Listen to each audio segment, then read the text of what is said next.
അപ്പോൾ ഇന്നത്തെ ലഞ്ച് ബോക്സിൽ എന്തൊക്കെയാണ് ഉണ്ടെന്ന് നമുക്ക് നോക്കാം. അപ്പം നല്ല ചൂട് ചോറ് വെച്ചിട്ടുണ്ട്.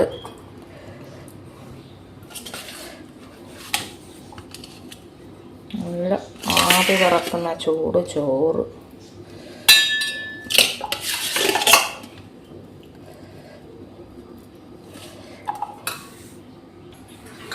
അപ്പം നല്ല അച്ചിങ്ങ പയർ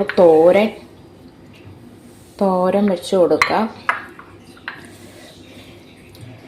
മോക്കാണെങ്കിൽ മീനൊന്നും ഇഷ്ടമില്ലാത്തതുകൊണ്ട് വലിയ കറികളൊന്നും ആക്കാൻ പറ്റത്തില്ല. പിന്നെ സോയാബീൻസ് ഫ്രൈ വെച്ച് കൊടുക്കാം.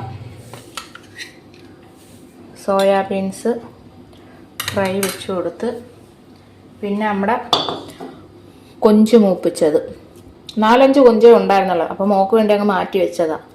അപ്പം കൊഞ്ച് മൂപ്പിച്ചത്. അപ്പം ഇന്നത്തെ ചോറ്റുപാത്രത്തിൽ ഇതൊക്കെയാണ്. അപ്പം നിങ്ങൾക്ക് എല്ലാവർക്കും എൻ്റെ വീഡിയോ ഇഷ്ടപ്പെട്ടാൽ എല്ലാവരും എൻ്റെ ചാനലൊന്ന് സബ്സ്ക്രൈബ് ചെയ്ത് ലൈക്ക് ചെയ്ത് സപ്പോർട്ട് ചെയ്യുക. അപ്പം ചോറ്റുപാത്രത്തിൻ്റെ അകത്തോട്ട് ഇത് നമ്മൾ ഇങ്ങനെ വെച്ചിട്ട് വാട്ടർ ബോട്ടിലും ഉണ്ട്.